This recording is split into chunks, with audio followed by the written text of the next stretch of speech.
Hello and welcome to the Central Lyon George Little Rock Football Podcast, brought to you by the CLGLR Quarterback Club.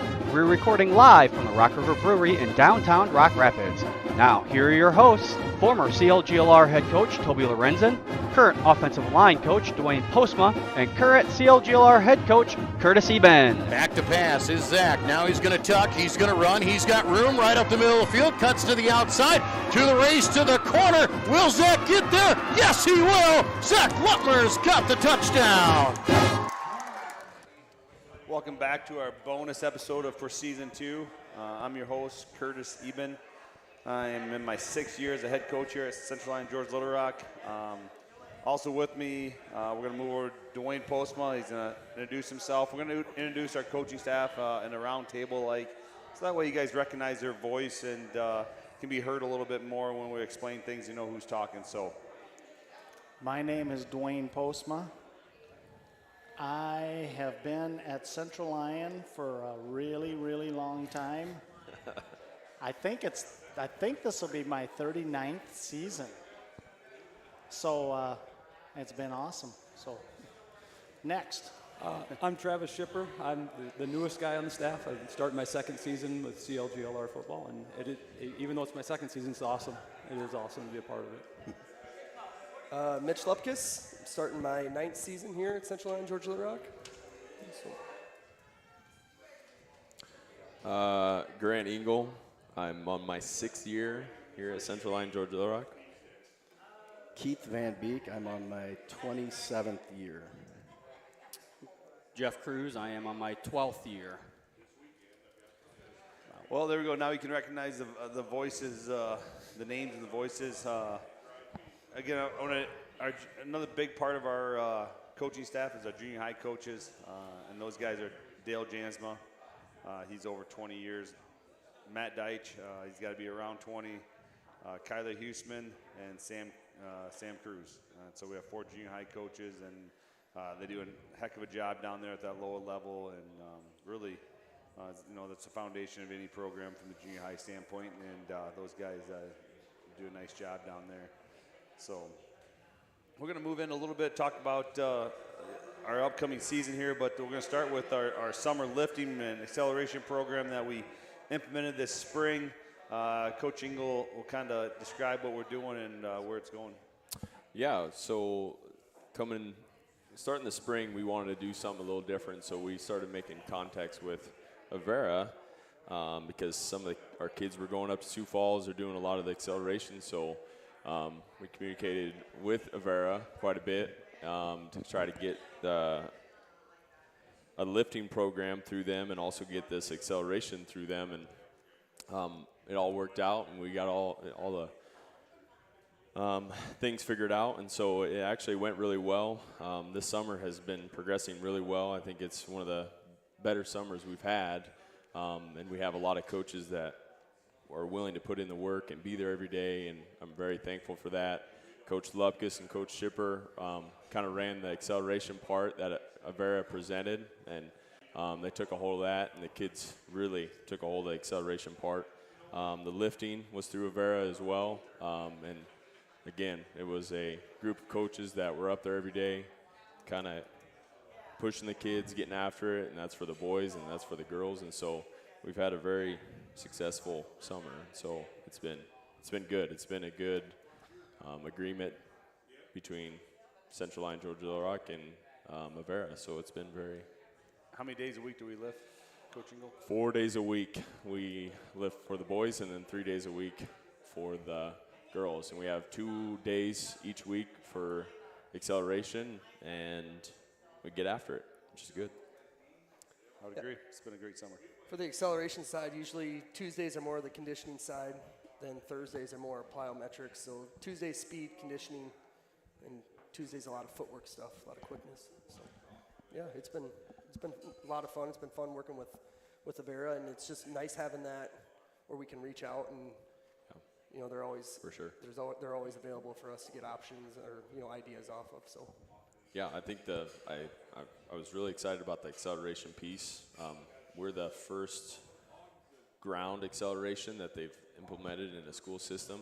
They always do the treadmill workouts, but this would be the first ground acceleration program, so we were kind of the guinea pig, but I think our kids really took a hold of it, and the coaches really took a hold of it and really drove it home, and so I think it's really been good for our kids. So. Yeah, I completely agree with you guys. It's been a great summer. Our kids have shown some huge improvements in what they're doing, so and it's a big part of it. We're going to talk a little bit this year. We really tried to do a lot more football activity stuff in the summertime, and one of it that we started with was our 7-on-7. I'm going to let Coach Cruz talk a little bit about that and kind of what we did. Yeah, we earlier in the spring, starting back actually about February, we started contacting some schools and trying to get a little 7-on-7, almost like a little league put together, and contacted a whole bunch of schools, probably 20 schools that we don't actually play. We obviously didn't want to do 7-on-7 with our district, so we contacted schools in Minnesota, South Dakota, Iowa. We all basically have the same rules when it comes to 7-on-7 in the summertime. We had originally had 8 teams signed up, and then as we got closer and closer, a couple of them dropped out, had 6 going into the summer. We set up 3 Sundays, kind of every other Sunday, about 7 o'clock at night, just get together, do 2 rounds of 7-on-7, 2 games. We modeled it after the AAU 7-on-7 stuff we have that you see, but then we also there's some 7-on-7 tournaments that high schools put out around the state of Iowa, and we kind of got a hold of their rules and their formats and modified it to fit what we wanted to do. Ended up working out really well. We ended up only having 5 teams, but it actually worked out better for us because we were able to split our varsity into two teams, a purple and a gold team. So we got a ton of reps. We ended up doing 2 40-minute games each night, so we got 4 games in. The last one we had some conflicts with some other teams, and then we had some kids from our own schools that couldn't make it, so we ended up canceling the last week. But overall, it really helped us in our passing game get just more reps. Defensively, they got to work on their drops and their coverages and things like that. The coaches that were involved, I think, were very appreciative of it. The schools were us, Lamar's, Sioux Center, Worthington, Adrian Ellsworth. Laverne was going to. They had some conflicts. They couldn't. The state of Minnesota doesn't have their state track or baseball tournament until the middle of June, and so they had some conflicts where they couldn't get down here. Sioux Falls Roosevelt was really interested, but they couldn't work out the busing and those sorts of things. And but a good base to build on. Hopefully next summer we can keep it going. Get 2 or 3 nights. Might maybe start a little earlier, go a little later. Get 3 or 4 games in and do it like 2 times, and just kind of build off of what we started this summer. And so, maybe Jeff, explain a little bit what are the benefits of the 7-on-7? What's Sure. the whole purpose of it? Sure. From the offensive standpoint of it, we get to work on obviously our passing plays, but we get to work a lot on our spacing, just lining up in the formations correctly, landmarks. We do paint the field somewhat, so they have landmarks. They know where the hashes are. They know where the numbers are. They know the out-of-bounds lines are, obviously. So we get to work a little bit with that. Just calling plays in the summertime and running them helps the kids out a lot because they just get repetition after repetition after repetition. It works a little bit for conditioning.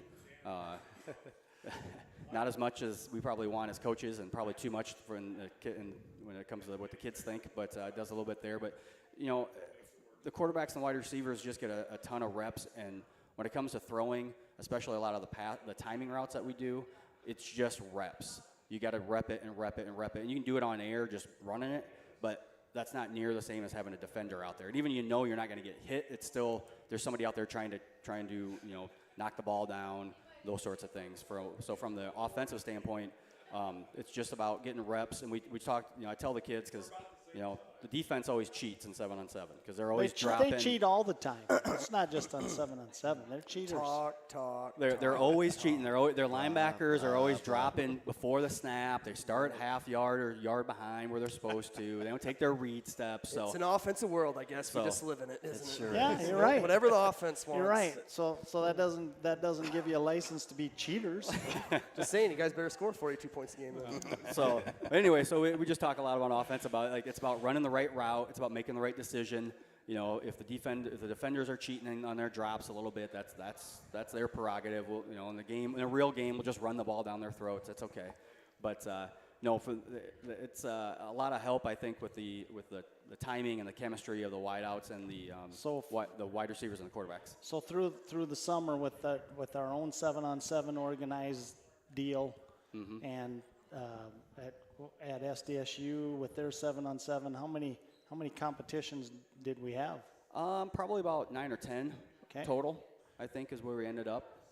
Did you see improvement from beginning to finish? I think having we did one session before SDSU, and having that session, I think, really, really helped and jumpstart the team camp because we had a lot of stuff down and a lot of reps that we could just jump into it, and the wideouts and the quarterback knew exactly what they were going to do for the most part, as opposed to learning it right there.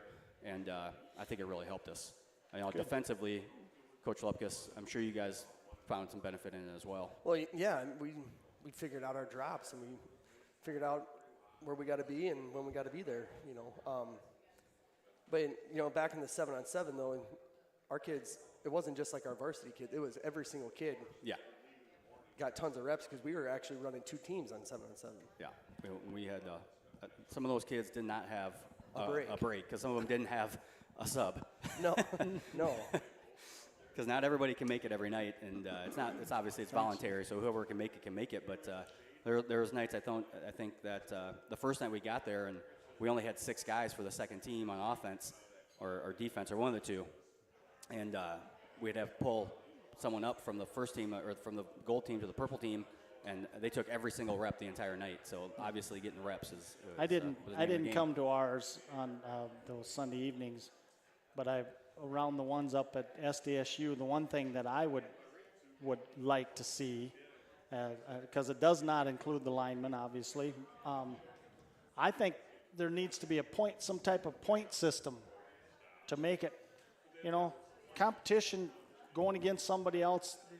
There's a natural competition, but to be able to score points and declare a winner, I think, is really important to these kids in the competition part of it.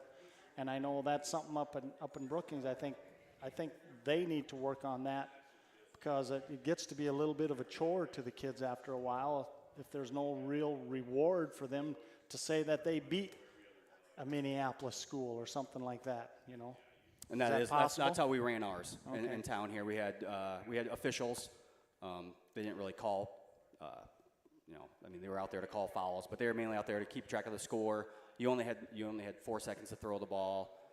You had 1 first down, a 40-yard field to get 1 first down at the 20-yard line. So with our own 7-on-7, we made it a little bit more game-ish. That's the AAU rules that you play AAU 7-on-7. We followed those rules, basic rules. We definitely had a winner every single time. Make sure that we knew who won the game. Good. No, that was a great, again, just get running around thinking football and, a lot of reps. Which led us into SDSU camp. That was the 3rd week in June. Again, we were able to take almost all the kids up there to help with the quarterback club. Financially, it was a reasonable camp to the kids. We went up there, and again, we faced teams from all over, but the teams we faced this year was Fairmont, Marshall, Osseo, Rockford, Egan, and Farmington. And then on top of that, in Marshall, maybe I said Marshall, but anyway. Maple Grove, yeah. Maple Grove was another one we played in the Jackrabbit competition, but just our scrimmage-wise, we played the teams that I mentioned. So some really good just team competitions that we faced throughout that camp. And obviously, and then the Jackrabbit Challenge, we faced Maple Grove, we faced who are the Titans? Tartan. Tartan. quite a few Farmington, quite a few 6A schools out of Minnesota. So for our kids, again, different defenses, different offenses. Ended up having a really good camp. Came up, obviously, we ended up winning. We took 2 teams too. Took 2 teams, so a ton of reps for the same point of.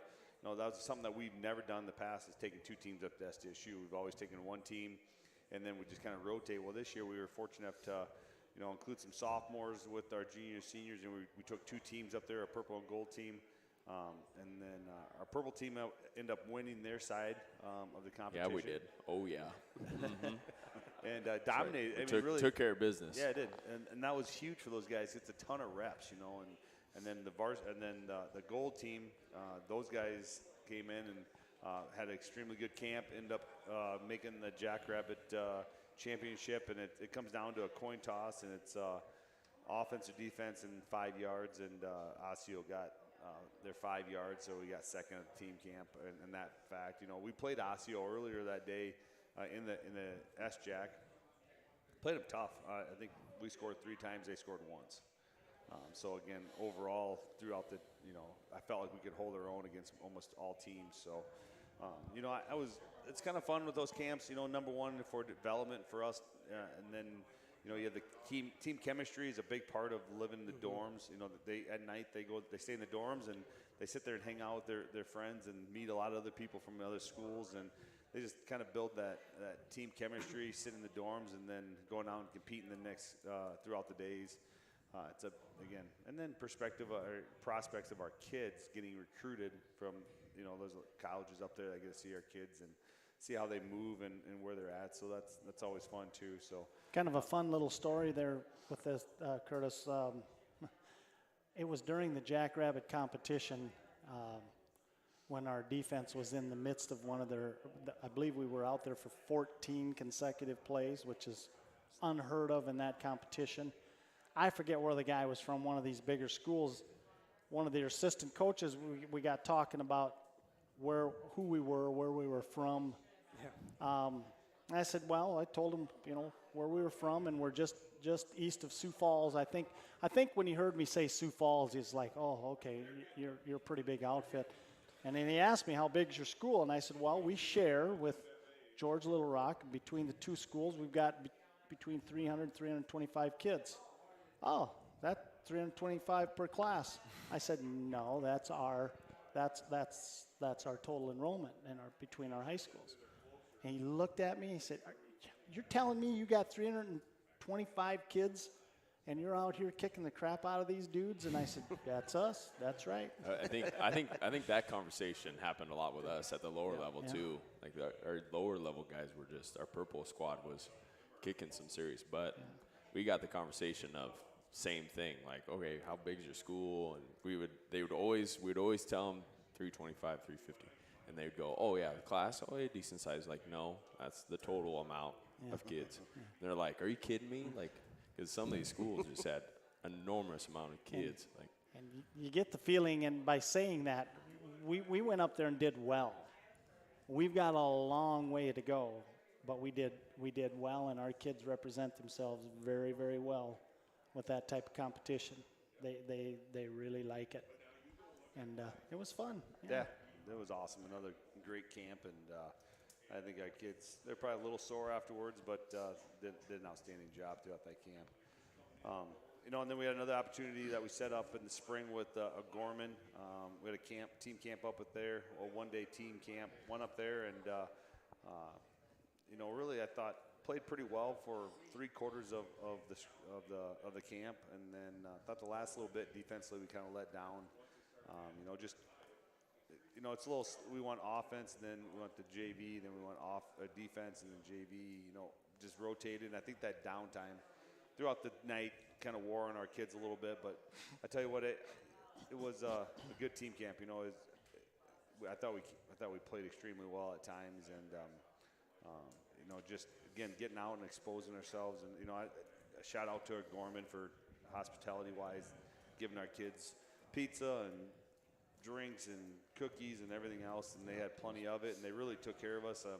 He was Jason Poppinga, the head coach at Gorman, was extremely complimentary of us and excited for next year to do it again. So neat little like team camp that maybe something that can continue throughout the years. You know, going back to SDSU, you know, I think back, you know, it's kind of fun. The biggest thing with that camp is that you see newcomers, like guys that maybe didn't help you in the past, and they pad up. You know, the biggest thing is you always see juniors that become seniors and they take some leadership roles.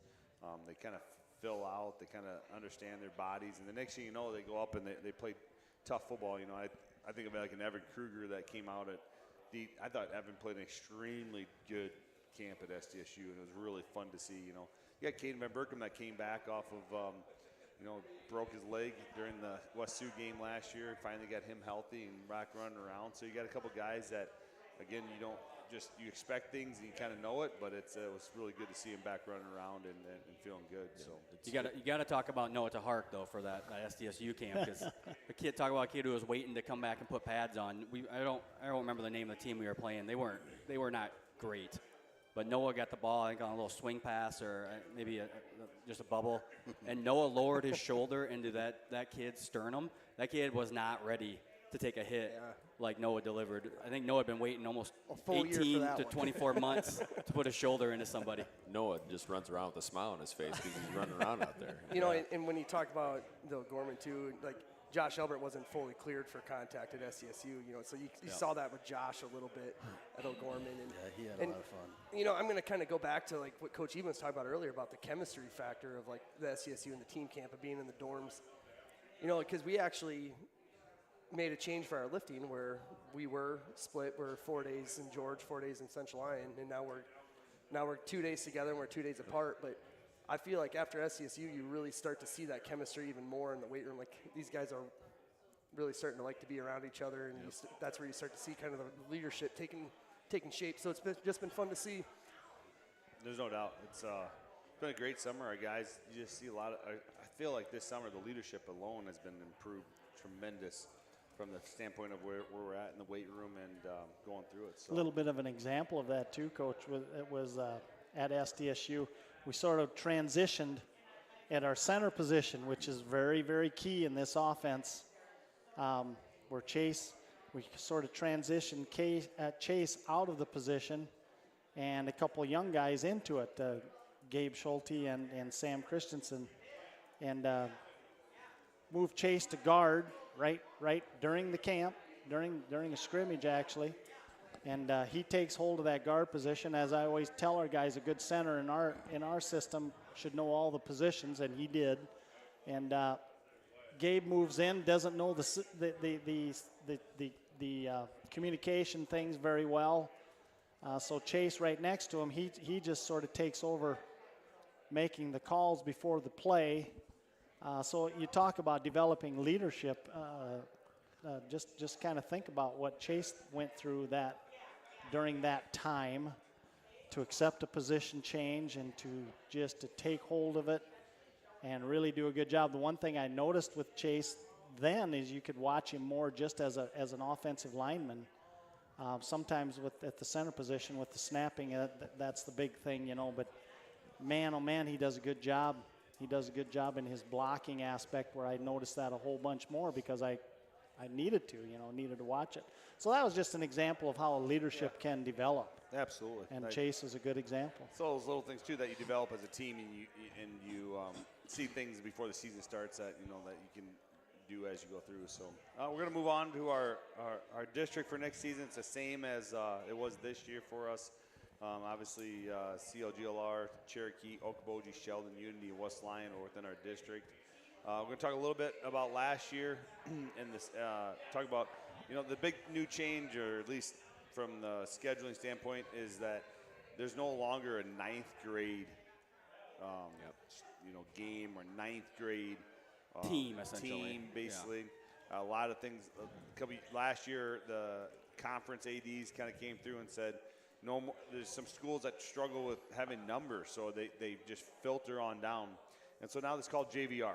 And so your old ninth grade is now JVR, and your JV is still your JV, which is mostly your 10th grade. Some juniors will play, help out. But so last year our JVR went 5-1-1.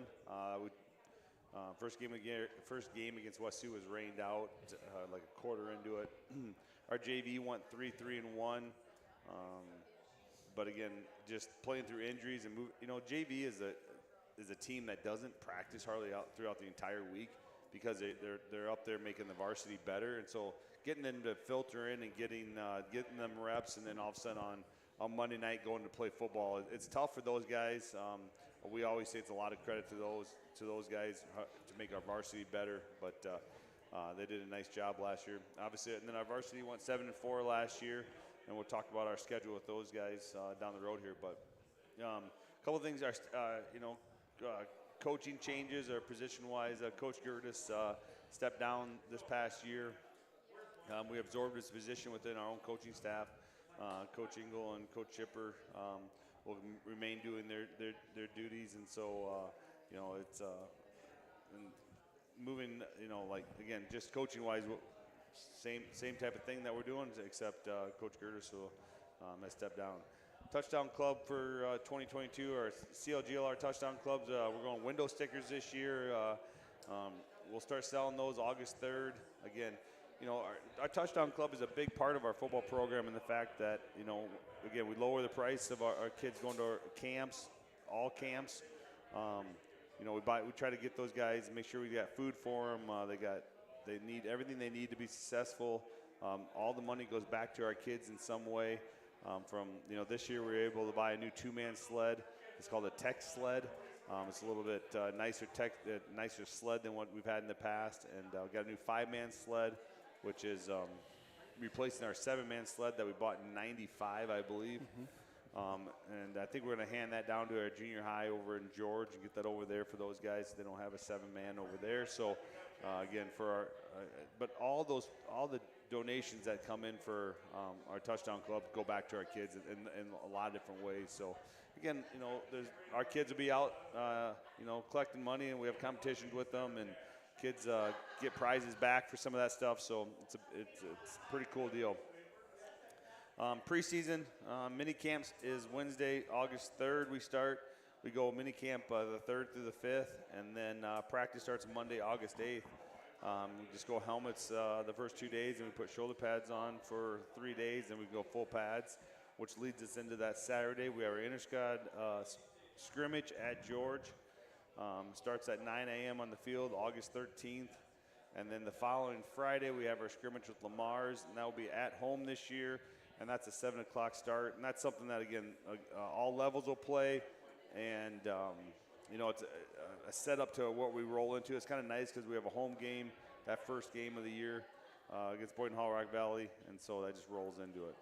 But talk a little bit about our JV varsity, our JVR and our JV schedule.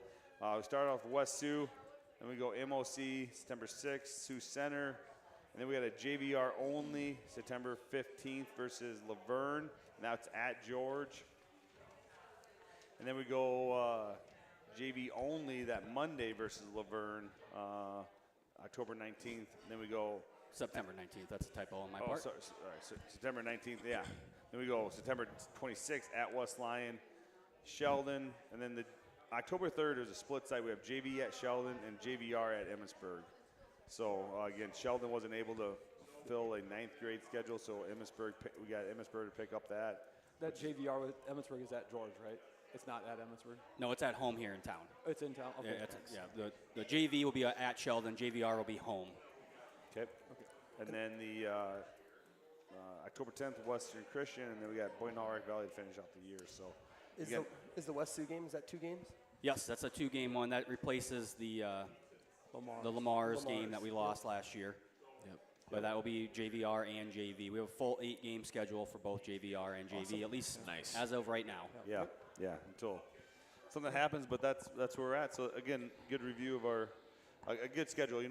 It's great to have great competition, at that level, and to get both teams as many reps and games as we can. And so Coach Dan Cruz is our AD. He works extremely hard to get that schedule completed, and he did that this year with adding the Emmitsburg game in there, and then the split site of Laverne throughout the season. So talk a little bit about last year's team and losing some starters.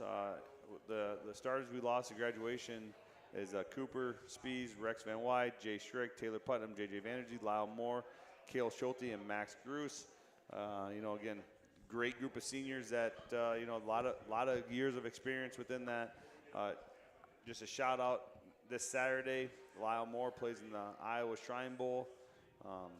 Starts at 4 o'clock. 4 o'clock. 4 or 4:30. In Cedar Falls. In Cedar Falls at in the UNI dome. in the dome. So You know what's funny about this list of kids? I look at all these kids, and they're just all incredible kids. They're all going to be really successful in the world, and they're just all really good kids.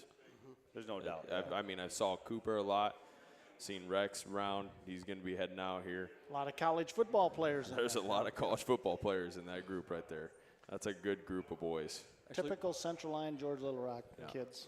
Actually, I talked to Greg Van Wy last night at the fair, and Rex is already down there. He said it's been really tough, but he said it's been good. A lot of kids have went home, but Rex isn't going home. That's all he said. That's great. Well, that's good to see with Rex. And I can see that with Rex. There is a live stream of the Shrine Bowl as well. If you find the Shrine Bowl on Facebook, you can find the live stream. So anybody wants to watch Lyle, Maybe we'll get that on our social media I will work on that. I'll make a note right now. and get that out to you guys so you guys can see that. Is that a hint? And That's how he tells me how to do things. And I believe Lyle's playing defensive end, right, Coach Curtis? I think so, or not. I don't know. I think so. I think he went down as an old lineman, but they okay. changed. When you get down there, they figure things out, and they could change things too pretty fast. So It'll be fun to watch. Lyle, then Lyle's a great kid, and I'm excited to watch him on Saturday. So talk about our returning starters a little bit. Quarterback, safety, Zach Lutmer. H-back, outside linebacker, Caden Van Berkom. Offensive tackle, Max DeBoer. Outside linebacker, Gable Van Beek. Wide receiver, DB, Reese Vanderzee. Tailback, DB, Graham Eben. Tailback, wingback, Isaiah Johnson. DN, Chase Thedens. Offensive guard, Jack Van Wy. DT, Gabe Schulte. Again, a good mixture of kids that with game experience coming back. And that's, again, a big part of what we saw at SDSU and under Gorman. It's one of those things somebody told me early in my coaching career, and they said, when you have good kids, enjoy them. And that right now we got a great group of kids, and led by obviously our quarterback, but you can't tell me that Zach ain't fun to watch when you go to camp. Yeah. He's my. They're all fun to watch. Yeah. They're all fun to watch. They're all fun to watch, but Zach is my number one reason why I can't wait to get to practice every day. Yeah. I can tell you that, right? Yeah, I know. I tell you, and obviously when you're an Iowa commit, you're a special kid and you deserve that. But yeah, it's.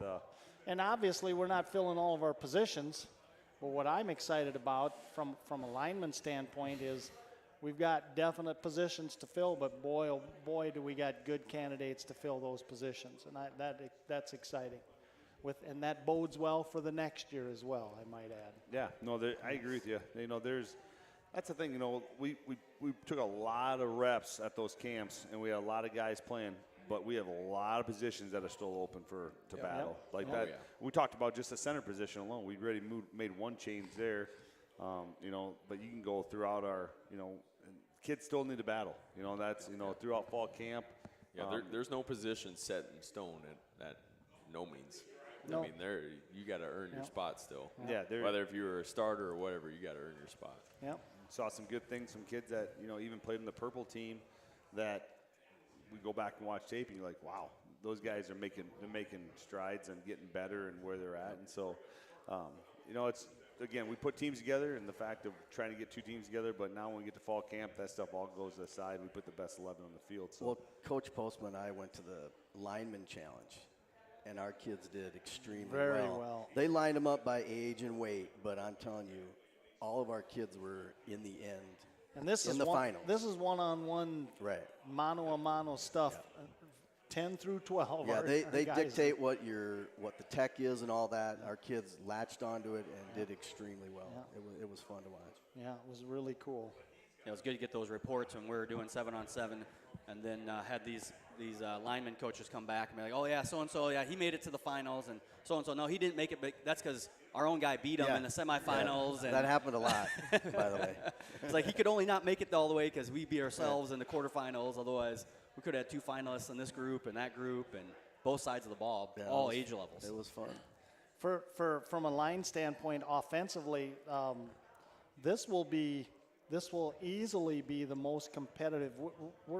We've got 2 returning starters, and 3. We're looking for 3 guys, and with probably 6 candidates for those 3 positions. This is probably the most competitive job hunt, so to speak, that we've had probably since you've been head coach. Yeah, I would agree. Yeah, there's no and doubt. that's awesome. That is what it's all about. There's no doubt.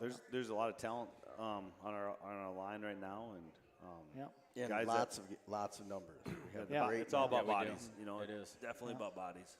We talked even about, like the center position. We had 3 guys.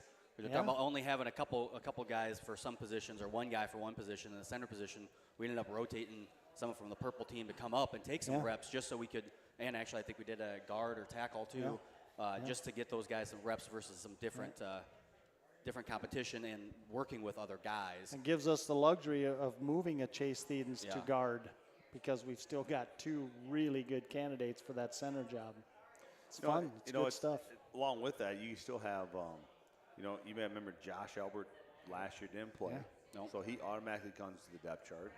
You have Noah DeHart that didn't play last year, who both guys probably would have started for us last year going into the season, and now they're back in the depth chart. So, I mean, we got the depth of where we're at, offense and defense.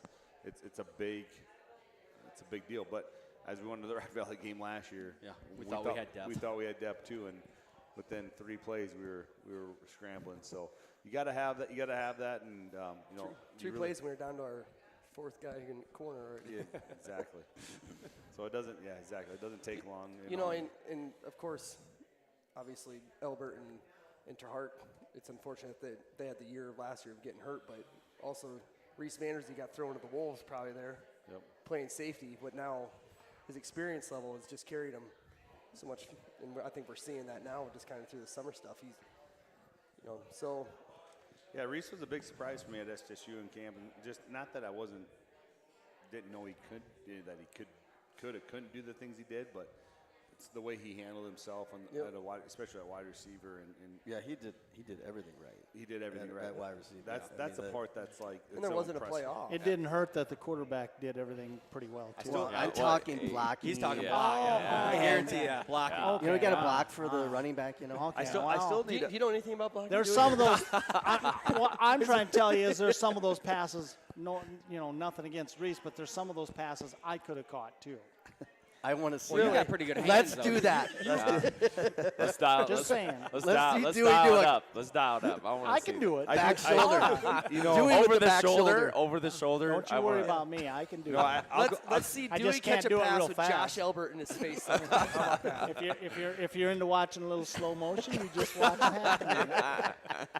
Well, sometimes Josh runs in slow motion too, doesn't he? But I tell you what, I'll go on record right now, and I owe a recent apology for the Gorman camp because I just chewed him out for not finishing that pass route and then I go back and watch tape, and he gets completely held.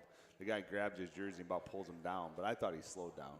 Oh, okay. Is that a corner route? Yeah, I guess I didn't see that. I kind of chewed He him out. didn't mention it. I was the first I one haven't seen barking him about yet, it. so I haven't seen him. Oh no, recently. he didn't mention when it he at was- the game though.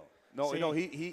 he slightly did the Dwayne. He slightly argued with me, slightly, and then I looked at him, and he just goes, "Yes, I won't do it again." And Even though he was right, he I was right. I so just want you to know, Coach Van Beek, that I was the one who noticed that something was wrong with his route. Am I right, Coach? I said it before anybody else. Yeah. No. I did. I did. It's the truth. Yeah. Okay. Yep. No, he I'll vouch for actually him. did. I'll vouch for him. I was right there too. Yeah. And so then I proceeded to chew him out, and he proceeded to tell me that. So You really, thought he was being held the whole time? No. No, I just said Oh, I he didn't said he finish gave his up route. on his route, but it turns out he was held. But something went wrong. Oh, I That's got for it. sure. Yeah. Because the ball was there. Yeah, if it's not called, it's not holding, right? Moral of the story Right, is- Dewey? Yeah, that's where offensive lineman. That's where that cheating stuff comes in. Really hard at team Right, camp. right. Really hard at team camp to get the calls he won, I guess. Well, not at a Gorman's. Yeah, that's true. I swear you cannot put a hand on you offensive guys. Well, I'll tell you what, you folks out there, you hear us talking about this cheater stuff and all this, and some of our discussions. The winner of our discussions always gets the last word in, so you know how well I might do on them conversations. Well, it's easy to get the last word, and we're sick of talking. Exactly. I was going to say, how much are we sick of talking to him? We got to stop sometime. We don't want to argue for 3 hours. It's so like, we just say, it's "All like right, the fine." kid crying in the crib. You just finally just leave him cry it out. Just like whatever. You just I'm move going back on. to bed. There's still, Judy, there's still a bunch of cheaters, them defensive guys. Yeah. She agrees, yeah. See? You just, yeah, Dewey. Okay. Not your grandson, though. He doesn't need to cheat. He's all right. He doesn't need to cheat. Oh, come on. Grandma Judy has it under control. Yeah. Move into the season. I'll let Coach Postman start off. Well, what a fun one for me to start with. Yeah. Who do I get? Boynton Hall Rock Valley. All right. They were good last year. It really pains me to admit that and say it, but they were. Wait, when do we play them and where do we play them? We play them at home, first game. Right? August 26th. I don't know about the date. But I know one thing. If we've got kids listening to this live tonight or down the road here a little bit, that game should be circled by every returning football player for CLGLR this year, as well as coaches, obviously, and I know that is the case. They took it to us pretty good. They were a real good football team. We went through some tough early injuries. That really was a weird deal. Hot night that night. I really don't care what the situation is this year, but I know I'm speaking for a whole coaching staff. I don't care what they've got back. They won't be as good as last year. That's all I know for sure. I don't care who they got back or how good they are, but my expectation is for our dudes to really, really get after this game against a tough, year in and year out, tough rival that took it to us pretty well last year. And the way I see it, the tables are reversed, and my expectation is we get after it very much like they got after it last year. I don't know. That's all I got to say. I don't care if they got new coaches. I don't care if they got 16 guys going to the University of Iowa that aren't back. I don't care how good or bad they are. I expect our guys to have a real hungry look in their eye that night. I agree with you. There's no doubt about it. And, you know, the sad part about that conversation is going into halftime. We were even as you know, it's like it's frustrating, but yep, that's part of life. But we're gonna move on. Well, hold on. Before we go on, just to explain how hot it was so hot and humid that the batteries in our sideline replay system stopped working. They just said, nah, I'm done. I'm done for the night. But the most amazing thing about Never seen that happen before. But the most amazing thing about that is probably what bothered all of us the most was I believe it was just as hot for both teams. Oh, I'm not making an excuse. I'm just saying, like, I've never Seemed like seen it was that. a little hotter for us than it was them. Yeah, I agree. I think that's because they probably took it to us pretty good. Yeah, I'd agree. Travis? All right, week 2 we play Sergeant Bluff Luton at Sergeant Bluff Luton. They were 8-3 last year, with 2 of their losses being to Boynton Hall Rock Valley. They lost them in the regular season, and they lost them in the playoffs. I think their third loss, I don't have it in front of me, might have been Harlan. It was Harlan. So, I mean, their 3 losses were state finalists in the class above us, so they were a darn good program. We lost to them last year. We got down early, as I remember, down early in the first half. We made a run in the second half, had a chance right at the end to tie it up or possibly win if we go for 2. Yep. Really good game for us. I think it's a great game for us non-district to see, kind of test where we're at. And Sergeant Bluff is good year in and year out. Obviously, we don't play them on the JV level, but so we don't know really what they have coming back. I know they lost some really good kids, but I know their quarterback is back, and some other quality kids are back for them too. So. Yeah, they got an all-state lineman back. So. Yeah, you know, it's a fun game for us. There's no doubt about it. You know, go down to Sergeant Bluff. Their facilities are second to none. We'll talk about this throughout, but I believe every one of our away games is on turf this year. It is. Yeah, it is. So, just a kind of a unique thing. And that is at Sergeant Bluff, isn't it? Yep. Yes, it is. Coach Lupkus? Week 3, Friday, September 10th, at West Sioux. Versus West Sioux, sorry. Oh, versus West Sioux. I may not have updated all of these correctly. I'll correct myself. You got to be better. I am. Already noticed the Cherokee one is. Yeah, I know. All right, West Sioux went 11-2 last year. We're state runners-up to Van Meter. We won that game last year. We did not play a full game on the JV or JVR last year because it got rained out halfway through. Halfway through the first game. Yep, so halfway the through the JV first didn't one. get anything. Yep. But we know West Sioux's got some dudes coming back. They got speed. They got a really good quarterback. They got a couple really good running back, wide receiver. So, yeah, we're going to have our hands full. You know, I ran into a dad at out in Wisconsin Dells, Jarrett Linott, Brady Linott's dad, and he's kind of a pussy. I hope he's listening. No, but you know, he's a good dude, and he was just wishing us the best of luck. But it was funny, one of those deals. But you know, it's been fun playing those guys. A little rivalry going between us the last couple of years, and you know, they respect us just like we respect them. And like I said, they're gonna be extremely talented at their skill positions going into next year. So Didn't somebody come back saying how they think they got the best bunch of linemen they've had in several years? Yes, I think maybe Jason Engelman told us that they're real high on their O-line, D-line. It's maybe the biggest lineman they've ever had. Yeah, well, I hope our big boys are listening tonight because that'll be a good challenge for them. Absolutely. I'm up next. We play West Lyon, the Beef Bowl at home, September 17th. Obviously, it's a big game for us. This will be, you know, last year at this time, you know, Rock Valley Boyden Hall, state runner-ups. Sergeant Bluff, we talked about who they lost to, state runner-ups and state champs. West Sioux state runner-ups and West Lyon state runner-ups. So our first 4 games was a meat grinder in that fact, but you know, again, that's our first district game, and our guys got to be ready to go. And you know, I think every one of our seniors, our juniors, our sophomores, they understand what's on the ballot that night at home. So lost to them twice last year, 21-14 in the regular season and 24-7 in the quarters, the quarterfinals. So Games have been very competitive on all levels, like the last 3 years. Yeah. With us and West Lyon. So. I believe we go to Cherokee on Friday, September 24th. Cherokee went 4-5 last year. They didn't make the playoffs. We end up winning 64-12.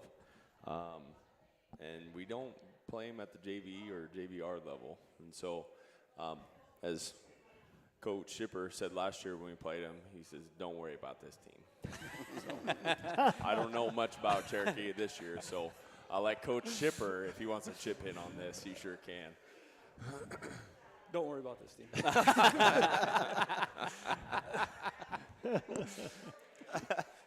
They might be listening, and I don't care. So October 1, we play Unity at Unity, or is this at home? That's at Unity. Is that the okay? So they went 5-4 last year, lost in the first round of the playoffs. Last year's game we won 48-0. I think we had a lot of big plays and a lot of interceptions, if I remember right. Yep. Yeah, they had a freshman quarterback. Right? Oh yeah, yeah, that's right. He's tough. We don't play at the JVR or the JV level, so don't know too much about what they got coming back. That'll be interesting. Sophomore quarterback, I guess. It'll be a sophomore quarterback. Yeah. They got a good receiver back. Yeah. Yep. They've always had a solid defense, solid offense. Yep. You Yeah, know, they're very they well play us coached. tough usually on defensively. oh yeah. So I mean, they lost that first round playoffs, but we got that film too. They had every chance to beat Clear Lake. They did. Yeah, they did. That's Absolutely. right. They had a couple. right. How many turnovers did they have in that game? Like 6, yeah. right? Yeah. And they fumbled the ball Six. like 4 For sure, or 5 6, times. yeah. Yeah, it was definitely 6. And then and they almost beat Clear Lake at Clear Lake. Yeah. But moving on, week 7 we will be at home. October 8th versus Sheldon. Sheldon, we beat them last year 55-0. They were 3-6 and lost in the first round of the playoffs. They made the playoffs. They lost to eventual state champs, Southeast Valley. Don't really know much, but they do have a pretty talented. Going to be juniors or going to be I think they're going to be juniors. With a decent grade for them. Yeah, I think we've beaten them basically by 35 points at the JVR and JV level last few years. Sheldon's always We'll got see. some pretty good skill guys. Yeah, I mean, usually. they can always throw the ball really well and Yeah. things like that. Finishing off with Okoboji, Coach Postma. Don't know much about them, except that we're going to kick their butt. Of that, we kind of play two schedules: first half, second half. First half, pretty good pretty tough, obviously. Second half, the way I see it, probably Unity will be the improved team of the four. Okoboji's always got some pretty good kids. We don't play them in the lower levels. Some of the things you like to say on nights like this, you just hope our guys are listening. This is one of them games where we're going to be getting ready for a playoff run, and we're going to get after these guys because I don't think they'll be real good. Get to play on their new turf field. Yep, telling it like it is. They ran the crap out They of got the ball last year. I Yeah. don't think they threw the Phone ball. booth. They didn't throw the ball against us one time last And year. they've always got some pretty good Yeah. athletes. I don't know if they threw the ball 20 times all season. No, I'm saying I don't think they threw it one time against us. No. I'm talking 20 total passes the Yeah. whole season. I don't know if they did. Yeah, I mean, Coach Lupkus, we used to do that quite a bit too. yeah. Yeah, but we used to win football yeah. games doing it. We didn't used to do it just to keep the clock running. I mean, so it wouldn't get ugly. We did give up like a 100-yard rusher that game. So just saying. Dewey's giving lots Hey, of room to improve. Ammo. Just ammo, saying. yeah. Room to improve. He did That's okay. keep that guy in there for most of the game to get to that 100 yards. The game was well in hand.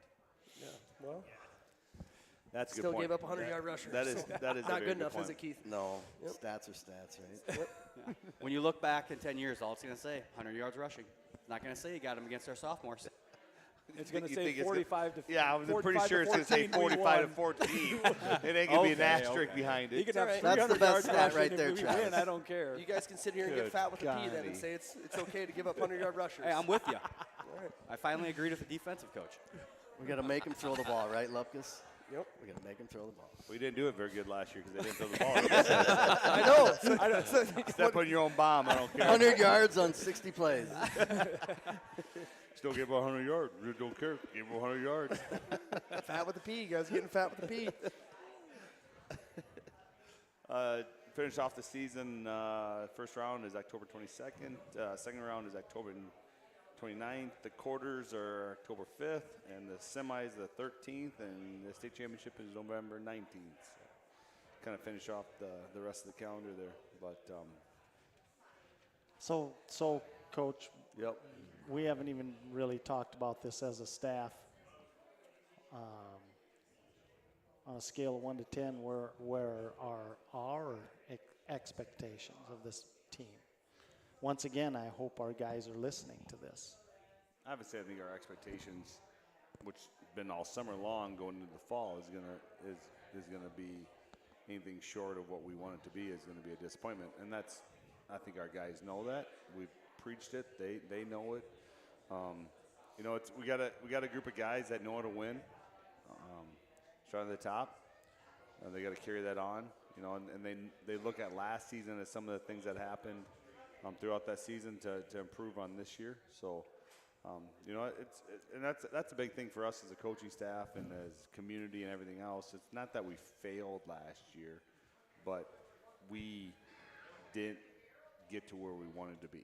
And it's one of those deals where our guys, us as a coaching staff, know where we need to be, and we got a lot of work to get there.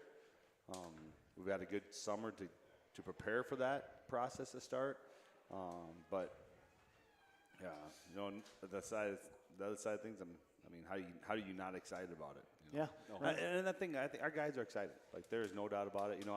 I watch our guys go. I watched them go to North Washington this last week and compete in basketball, and watching them run around, it's like they're competing at a high level. Every day they walked in the weight room, they had a good attitude. There wasn't much sitting around. The acceleration part of it, the old saying, "Winners win," because that's what winners do. It's been a good start to that saying throughout this time. So our guys are winning. On the court, off the court, on the field, off the field, wherever it may be. We had a great wrestling camp, great baseball season. So, everything that's put together, now Had some purple ribbons at the fair. Yeah, we Rock did. on. Yeah, Trevor won the pig show today. Yeah, exactly. That's what I mean. Sheesh. Trevor. Yeah. The only downside of that is he probably wants to go to the state fair. The old hogger coach is going to let the hog go. Yeah, the hog's got to stay home. Yeah. Going back to the winning mentality, I was talking to Zach in the weight room. I said, "Hey, how basketball camp go? How things go?" And we were talking about the teams they played, or whatever. And I said, "So, just starting the conversation." I said, "So, you played a lot of teams up there. Who's the best team?" And he gave me the look of, you dumb idiot. It was us. We were, And he said, we were. I said, "Wow, yeah, that's what I expected you to say." And he says, "We didn't even have Reese. He was sitting on the bench." I said, "Well, all right then." That mentality. I think all our kids got to kind of encompass that whole mentality, and I appreciate that. And they're like we've talked. They're competitive with each other, so it's good to see that. Yeah, and I think their expectations of themselves are quite high. I know ours are quite high, but we've mentioned this a time or two here already this summer, and I hope the kids are listening, because we've all been around this quite a while. We've had a lot of success as coaches. We've had some great kids, great teams, etc. And this bunch is no different, but they need to know that where we're taking them is where they want to go, and that I'll just give you the quote that I use a couple times we have is, "When you guys are good, we'll tell you you're good." They're not there yet, and we all know it. They may not always know it because they're young, good athletes, tough, good kids, but they're not where they need to be yet, to be very honest with you, and they're not even close, as most teams aren't. But when we get there, we'll tell them. We'll know it. We'll tell them. And, of course, we're not going to do that till we raise up that big trophy. So I'm just telling you boys out there listening tonight, that's when we'll tell you you're good, is when you reach your goals, reach our goals, reach our expectations. Talk about goals and expectations. One of the things I like that one of the things we've been doing in the past is making the kids set their own goals, and then we post them. And when they're younger, we make them do three current and 2 long-term goals.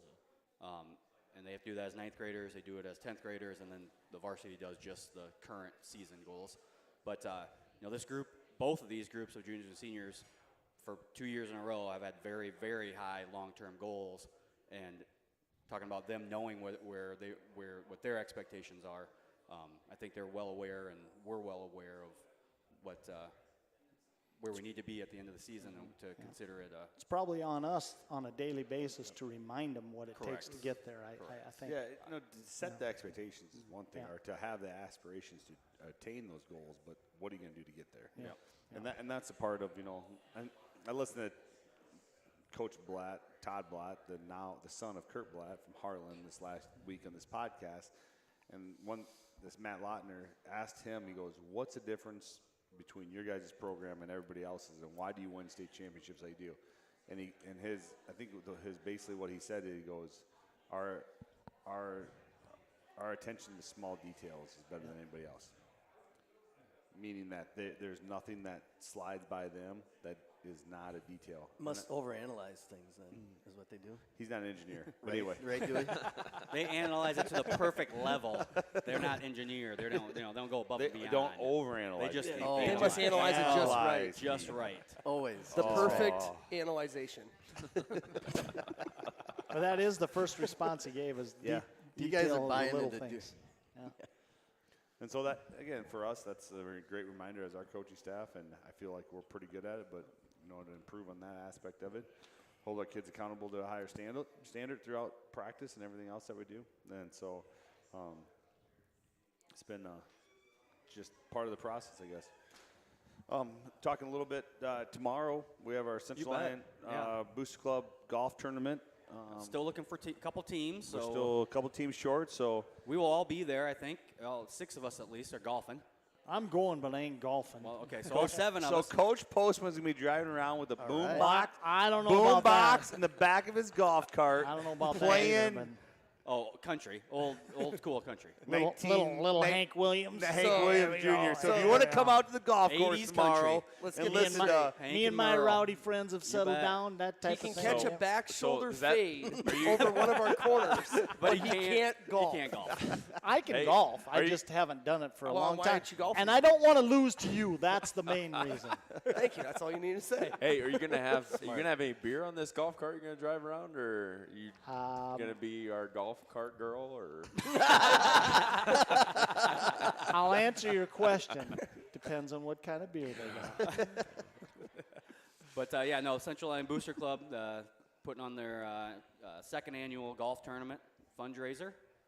But if anyone wants to, you can't make it, but you want to give something, you can drop it off at the golf course or get a contact Coach Eben or myself Yep, or my so wife. we're- She's actually the only Booster Club member, but we'll do anything. Booster Club does a lot for our program, wrestling program, obviously, all kids all are- the programs, the every money, single program. The money goes back to the kids. Yeah. That's the biggest part. Us coaching staff, we're going to be there. I know other coaching staffs are going to be out there supporting that program. So I mean, it's a big day for us. Obviously, there's a fundraiser for a reason. The money goes back to the kids. So if you guys put a team together, if you're listening to this, throw a team together, get signed up. We'll take you for we got a Just couple. show up 3 o'clock. We're a couple teams short, so get signed up and. You might golf. even get to see Coach Postma. Yeah, might Might. get to interact. You Might. never know. Well, I might have to put on a clinic. I might just bring a football and to throw that over the shoulder. We'll Go see. get some practice. Get some No, practice. in. I didn't say over the shoulder. I think back I shoulder. said back shoulder. We got great grass surface out Meaning, there. meaning he is going. Meaning he is going to turn his head when he catches the ball. Turn my whole body. No. all I'm thinking about is that scene from Little Giants when the kid gets the football launched in his helmet. You know, I'll bring a big face mask tomorrow. Coach. The other day we were having a little practice with the young ones before the O'Gorman camp. Yeah. And I noticed that Weston Frecking was doing a really good job. So I went up there and I told him he was doing a really good job. And I said, Weston, do you know that I used to be a running back? He looked at me, no, I didn't. I said, yeah. So when I see a running back doing a good job, I know what I'm talking about. And he believed me. So He believes. He was I'm buying not- what you're I'm selling. not ask Young Weston and about dumb. that. Young and dumb. yeah, I'll guarantee he remembers it. Yeah, He does a good job. He He did do a very good job at O'Gorman. He's done a really good job. I thought Matt Albert played really well as a quarterback. Those guys. So I might add, going back, and I was going to say this, going back to that, to my analysis of that Boyden Hall Rock Valley game, our first game. We got like Josh Albert. You mentioned it, Curtis. We got Josh Albert and Noah Terhark coming into that game. Boy, those boys will be chomping at the bit. That's going to be their first game back. We might have put him on kickoff just to get that first hit. Yeah. That's an idea. That's a good idea. They're on that- kickoff. They that- should just be on kickoff, not just Just that that alone is exciting. Correct No, me it- if I'm it- wrong, it but I is, think it is. opening that game, Noah Tark made the Yeah. tackle on He made the kickoff. first 4 tackles of the game, I'm pretty sure. And then he got hurt. and About on the that fifth first play of drive, the game, yeah. yeah. They did So that'll throw be it at cool. him every Yeah, time, but- I did want to mention that. And talking about O'Gorman, I got to give credit to, lots of credit to Coach Engel and Coach Shipper for getting those 10th graders ready to go to that team camp. They had 3 practices before we went to O'Gorman to team camp. And those And guys, I don't know if- we did a pretty darn good job. I don't know if anybody from O'Gorman is listening or not, but our young guys kicked their butt. Yeah, but I give it to the kids because they have to take a hold of that. And those 3 days is like, all right, let's try to cram this stuff. Yeah, but And we didn't have very many of them either because there were some of them couldn't make it. It starts with Matt Albert does an incredible job at quarterback. He just kind of runs that huddle. He gets all them guys going, and Weston does a great job. Our big boys up front, even if they don't know what they're doing, they just go hard. They just get after it. It's like, guys, just go hard. You know that You talk class about that the- class is not like a class that's like gonna set school records in any other sports, but they're all kind of gritty tough. You know, They are. Jack Kroll, They're fun. Sam, Weston, Matt. Bunch of good kids. You just got some guys in that Typical They have that little edge to CLGLR them. kids. little edge. Like yeah. it's almost like it's not like an arrogance edge, but you know what I'm saying? Like kind of like a, Yeah. yeah. They might be one of the groups that has shown the most improvement year over year over year going through the program. Yeah, there's no Because doubt. I don't know if they won a game in 7th grade. No. And they won Last year, five. Well, they won five games as a freshman. We've had that 5-1. before. Yep. There's been improvement. And those guys are having fun. They're flying around, so there's no doubt that's a big part of it. You know, it's going to be. I feel like, I know going into this season we got a lot of depth, a lot of positions that need to be battled out yet. A lot of guys that didn't play last year, including guys that got hurt, but positions that are going to be they're going to competing for, and that's what you need to have that if you want to have a good team. Yep. Nobody wants a team that's positions are handed to them. No. And we've had almost that situation in the past at times. So this is going to be a fun season in that. And there's going to be kids that are disappointed because they're not playing as much as they think they should. They should, which. But still playing a key role. But playing a key team. role, like that's the biggest part. Like that's a huge deal for those guys. And so I'm excited for that. I'm excited to see how things play out and get our season started. We're 2 weeks away from Monday. We start, right? Wednesday. A week. Or Wednesday, yeah. We have Dead Week coming up. Dead week, and then a week from that Wednesday we start. Oh, So. baby. So, yeah, Mini Coach camp Postman, and then start roll into walking. To get your No. Oh, no, I don't have. I want you to know Yeah, that I'm I, listening. with my hired men, Yes. I have put over 1,200 bales of hay into my hay mow this summer. I thought we But- talked about getting him a Segway. I wasn't going to mention this. But how many of those bales did you actually touch? You just talked about. I your unload hired every men. one of them. Oh, okay, there we go. That's I what saw wanted you to on know. the tractor when I drove by, and there was a bunch of high school kids. You on know, the, I- on the It'd be more rack. impressive if you said I wasn't- didn't have any hired men and I put away. No, I wasn't going to go on the Working record like with a this. dog. But I'm I want to know going- about the Schulte boys. How many bales did the Schulte boys touch? They handled Everyone. No. I unloaded them all today, and they handled half of them each. Oh, so you did more than they did. So here's the deal. Oh, okay. Being you got me all fired up now, we got some younger guys sitting amongst us, huh, Keith? Be careful, young guys. My knees don't hurt no more. I'm losing weight. You might have trouble keeping up with me, Mitchell. Be Back careful. shoulder. Back shoulder. I don't Just know. telling you. I'm Be gonna careful. I'm gonna start using maybe use Coach Postma for some drills a little Yeah, bit. rabbit drill. Here we go. Yeah, rabbit drill. I Just retired from so, rabbit drill. Coach Post Winkle is coming doesn't in. run the 7-man sled and knock me on my butt. I was going to ask this earlier.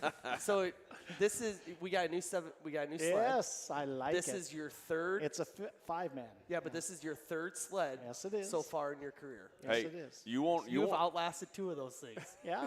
That a boy. Hey, you won't have to worry about falling off anymore because we yeah. have the Postma perch now Yeah. on the new sled. Does it have a chair? No, but It doesn't have a chair, it's but got it two has handles. it's got It's two two handles. Had an interesting discussion Two about that handles. with Jack Van Rye. Drive it.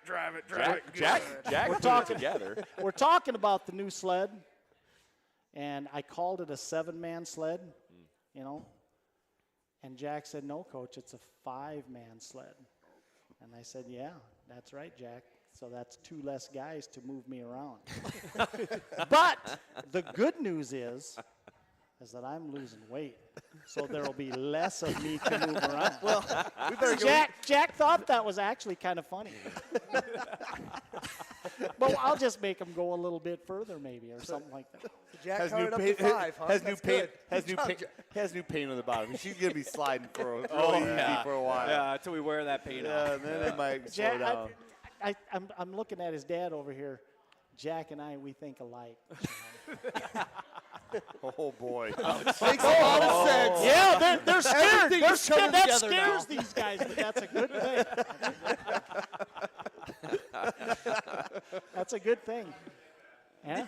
I tell you what, those 2 big hosses on the right side, we're going to lean on them, and that's him and Max.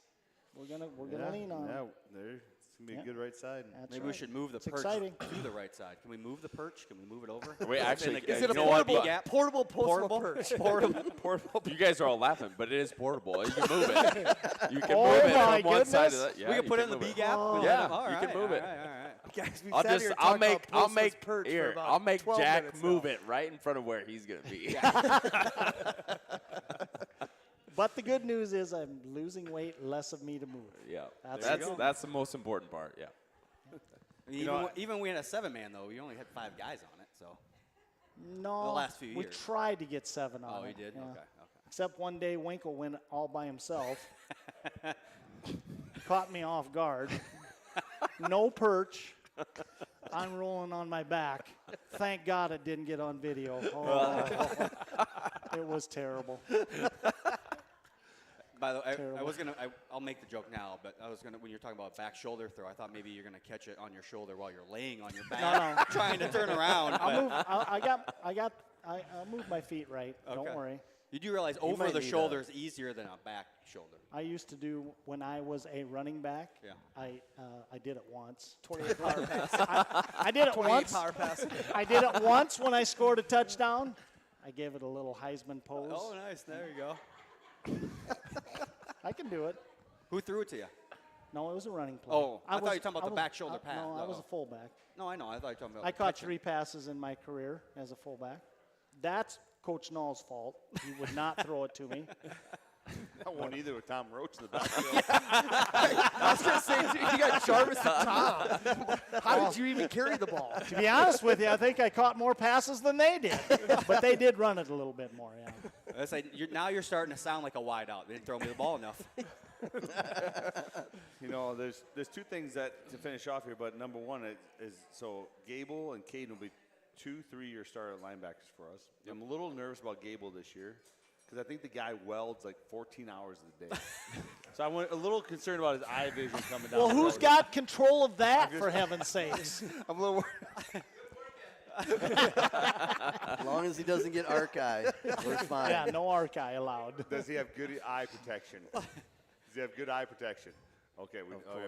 We're good. And so the second part of this is that, so I learned recently that our quarterback, who's Mr. Iowa stud or whatever, has never been on a roller coaster.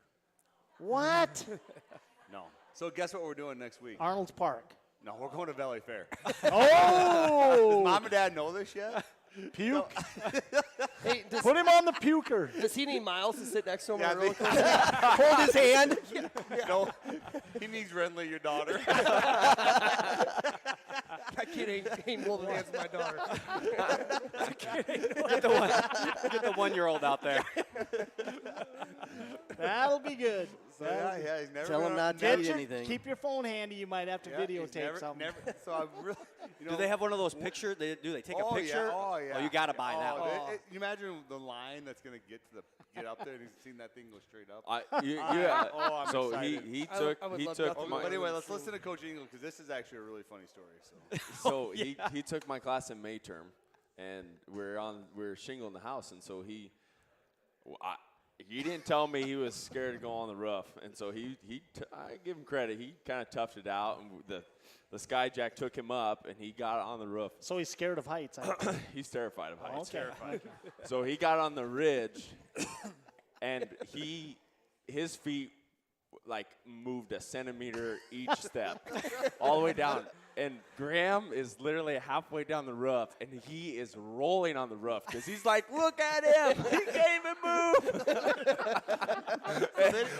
Then he proceeds to get on the scaffolding, right? Yep. And Coach Engel, what happened when he got on the scaffolding? So This is our Iowa commit quarterback. So he did snail walk it across the ridge, and he sat down. He says, "Coach, I'm not moving." So, okay. I said, "You're fine." So now he doesn't want to go back the other direction and go to the Skyjack. I said, "The only other way down is the scaffolding right here. You got to walk."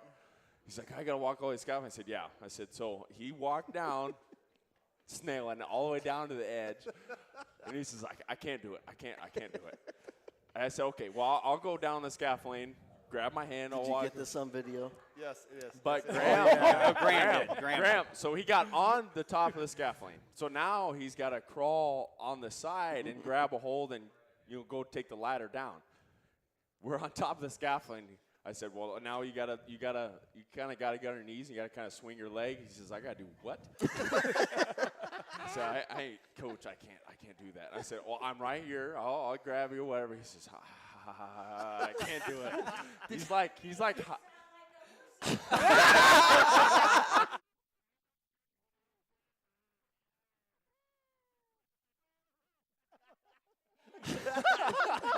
Grandma Judy feels like she's failed. I think. shaking so he on to me like his life depended on it. He was pulling my shirt. He had my arm like, and Graham is at the bottom. He's holding the phone, just going, "Oh my God, I can't believe it.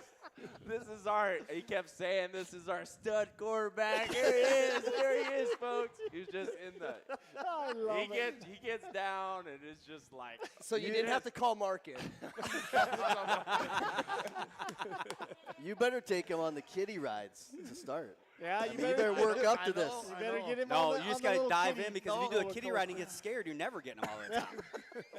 So I took him up to the pigskin preview in the old Chevy Impala, and he's like, "Oh, I'm used to this. My dad always made me hit the brake on when I was sat over here." I said, "You hit the brake on me, I'm throwing you out of the car." But then he proceeded to tell me, he goes, when you go to all these amusement parks, like kids die. I go, yeah, there's a chance of that. So he's really trying to talk himself out of this already. So I don't know. We'll see how it goes. Might drive up there and he might sit in the car for 5 hours. I don't know. A lot of other stuff to do there. Are you bringing Trevor with too? We haven't discussed who's going yet, okay. but I just gotta Coach, get Hey, maybe. Coach Eben once made Trevor go to the top of a water park, all like 20 stories. Oh, yeah, I did that And Trevor too. got to the top and wouldn't go, so he made him walk all the way back down after he started crying. after he started crying. I'm sure your patience was really. Oh, I'm Trevor? ju- Oh, yeah, for sure. So good. He was So like good. 12 years old, ball, and I'm just going to tell you, don't take Graham with the roller coaster because Graham was giving him the business the whole time. Ain't going to help the situation. Oh, no. Somebody hold his hand. we do. Our kids do a good job of keeping each other humble and bringing Yeah. each other Yeah. down. Yeah. Really? Yeah, they're good boys. Well, Great kids.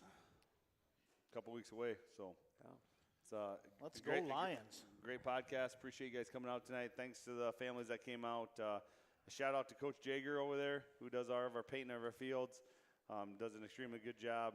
Especially this summer, doing it for Summer, 7-on-7, summer, which yeah. was a Yeah. godsend. Yeah. So again, I saw him sitting over there.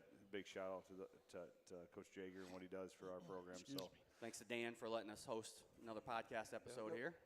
yeah, only if he gives us free beer, but we'll talk about that later. So. Wow.